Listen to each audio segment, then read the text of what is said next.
Scarlett Blade.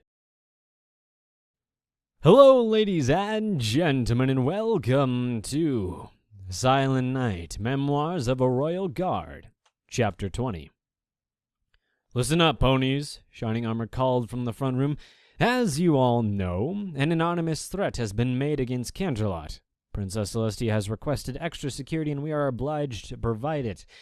We're not certain when or if an attack will be carried out, but Command is inclined to think it will occur near the upcoming wedding. It is a high-profile event, which makes it prime target. That also meant that the captain, his bride, or both could be the target of the anonymous group's aggression. Royal Guards stick together, and this is what's starting to feel personal. An attack upon our captain and his family was an attack on us all. Shining Armor continued his briefing. We're doubling up on security everywhere, and in some places tripling it. We've called in guards from other cities to temporarily help with security. They'll handle city perimeter duties and other lower-level functions. You all know this place better than any pony else, and I want my top players in key positions. Celestia's house guard has enough depth to handle the double shifts and then some. Princess Luna's house guard is still growing, which means I'll be assigning some PCHGS to her unit. I realize a lot of you have more seniority, but I'm keeping the PLHGs in charge there. Princess Luna is different, and they all know her well. Be a good teammate and follow their lead. Keep an eye out for anything suspicious, report anything, and do your duty. That is what we get paid for, boys and girls. Dismissed. We are started filing out of the hallway. For the time being, I was a watch leader. That meant every pony during my watch reported to me. In this instance, that was Miley Hooves and myself. I reported to Watch Commander, Sergeant Windchaser, and she reported to Officer on Duty. It was all very efficient, and I would have loved it if I weren't concerned about the fact that it meant we were in danger. Miley Hooves was an efficient enough guard. She had been one longer than I had, but not been promoted to guard first class. I think it was because Calamity seemed to follow her. Prior to being on Princess Luna's house guard, she had been a Canterlot guard. She was responsible for keeping the city safe from invaders. That she did pretty well. Keeping it safe from herself, however, was a different story. Minor incidents and events always seemed to follow Miley. They were never big, dangerous, or even noteworthy. It was just that they happened frequently. A broken table here, a smashed window there. I was amazed at how much collateral damage the little Earth pony had done in her career. It made me shudder when I thought about her insurance premiums. "I'm sorry, Silent Night," she mumbled as she swept up the broken teacup in Princess Linda's chamber. "It's okay. It was an accident," I soothed. Miley frowned a bit under her helmet. Her coat was a dark chestnut color and her mane was black. When she was in her armor, she almost blended into it. I suppose that is why, when she was a filly, the other foals teased her and called her Black Cat. If it wasn't her coloring, the others also teased her of her size. Miley wasn't just petite for a guard, she was petite for a mare and was commonly mistaken for a filly in secondary school. There was a list of short nicknames for her, too. Those were just a couple of stories she told me while we were working together. I never had a nickname, much less several. Oh well. We had the mess squad away just before Princess Luna wandered in from her private bedroom. "Good morning," she said to us. "Good morning, Princess." We responded in unison. "Your breakfast has just arrived," I added and indicated to the table. It was all there, minus a teacup. "Thank thou," she said, before sitting down. The princess looked around and then under the table. "Silent Night, the teacup appears to be missing." Miley's shoulders slumped a little, and I approached the princess. "Small accident, Princess. The steward will be right up with a new one. Until then, we have this." I set a mug on the table that I normally used on breaks. It was from the Canterlot Palace gift shop. It was dark blue, and "My favorite princess raises the moon" was written on it in white letters. Princess Luna looked at the mug, looked at me, and then laughed. "Very well. This will do." She then proceeded to pour her tea into the mug. I went back to my spot next to Miley and patted her on the hoof. She perked up a little and whispered, "Thanks, boss." Boss, that was weird to hear from another pony say to me, but not in a bad way. I nodded to her, and we stood quietly while Princess Luna ate her breakfast. Shift changes had been extended to half an hour. That was done so the oncoming guard could be fully briefed. Unfortunately, since nothing was happening, it led to us with far too many ponies in one place. I stood quietly with Iridescence, while Miley stood with Harvest Moon. When the princess was out of earshot, I asked Iridescence, how was being watch lead? She shrugged and said, there isn't much to it. He stands there most of the time, and if we can talk, we mostly discuss his family's farm. I hedged a bit and then said, when would you think if I said I might want to try officer school someday? Iridescence blinked and turned to me. Really? You never were much of an officer before, but you'd be good at it. Of course, that complicates our situation a lot. That isn't just inappropriate, it is completely against rules. Right, fraternizing. How could I have forgotten about that?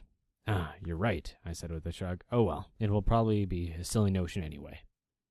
What, are you kidding me? Iridescence asked, turning to face me. What has gotten into you lately? You're not just meeting me halfway, you've leapt way over the line. It's like you're a different pony. I thought you wanted me to think about us, I said, trying to stay face forward. If I became an officer, it would be really hard to have an us. Yes, but we'd deal with that then. You can't give up on your dreams and ideas because it might have an impact on us, she said in an ever-increasingly loud whisper. The job is important to you. You love it. I don't want you to wake up one day and feel like you gave it all up for me, and then hate me for it. Impossible, I said plainly. I could never hate you. Iridescence poked me with a hoof. You're a young stallion. You need to learn a little about moderation, Silent Knight. First, it was all the job. Now, it is not about the job. Find a middle ground. With a snort, I replied, I feel like regardless which way I go, you're telling me I'm doing the wrong thing. I can't sort it all out. Why don't you just, boss? Miley broke in. She and Harvest Moon were right there. How had we missed that? Yes, Miley? I asked, turning back to her. It's time to go, unless you'd rather, She trailed off. Iridescence said with a scowl, you are relieved. That was good enough for me. Harvest Moon took my spot, and Miley and I headed off duty. Captain? I asked nervously. Captain, are you okay? What? Shining Armor rubbed his eyes with Silent Knight. Yes, I'm sorry. It is another migraine. I'm getting them more often now. What can I do for you? I halted, and to tell him, so I stalled. Do you think I could be a candidate for officer school, sir? Shining Armor nodded. I don't see why not. You're an excellent guard with a perfect record. To be frank, you're already on the sergeant list. If you were willing to take a transfer, you could be one immediately. I know you like your position, though. I do, sir. I may want to discuss my options with you at a more appropriate time, if that's okay. Of course, but if that isn't why you're here, what is? Yes, no, sir. I'm afraid not. It is time for you to refresh the barrier. I'm sorry, sir. The captain drug himself up from his chair with some effort. He looked rough. Professional, but rough. Lend me a hoof. Without question, I moved to his side and let him subtly lean against me. It looked like we were walking in tight formation. It kept morale high. Most guards didn't know the state Shining Armor was in, and we were going to keep it that way. He could lean on me today. Perhaps someday in the future, I'd have to lean on him. We moved together out of the balcony, and despite his fatigue, pain, and strain, he did his duty. Carefully, he returned to his office, and he slumped into his chair. Thank you, Silent Knight, he said quietly. I nodded.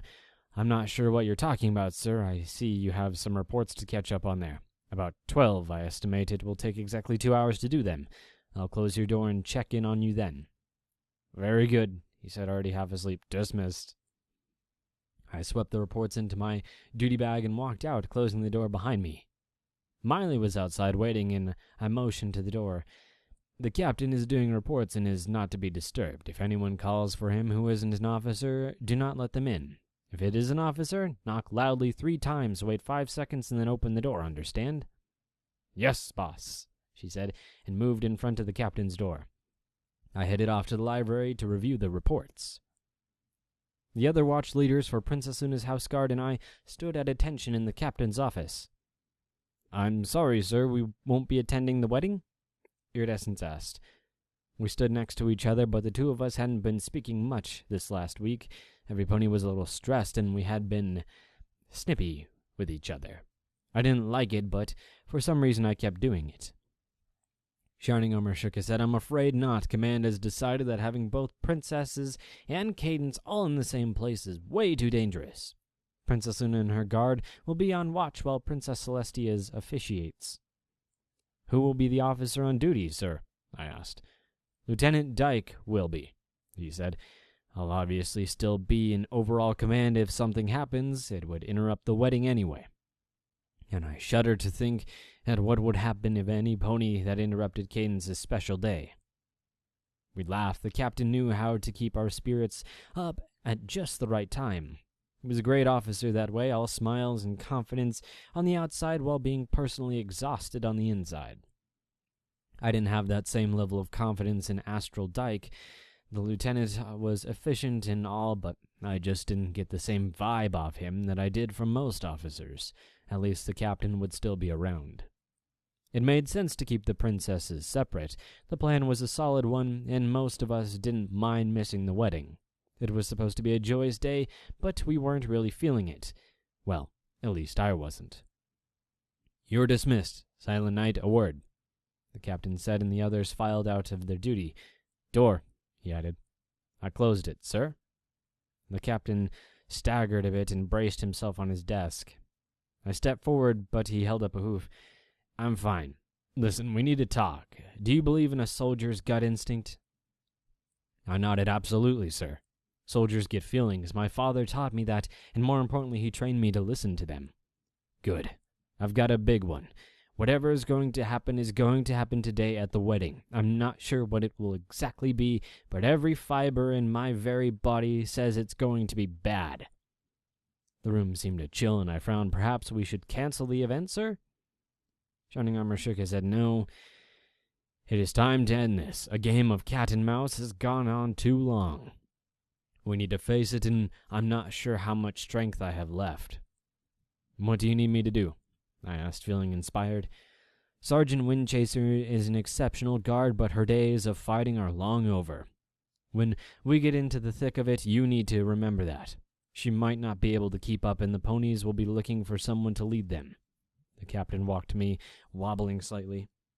He set his hoof on my shoulder and looked me dead in the eyes. "I'll have your word that they won't be without someone to look to." "You have my word, sir," I promised solemnly. The captain gave me a nod and said, "Dismissed."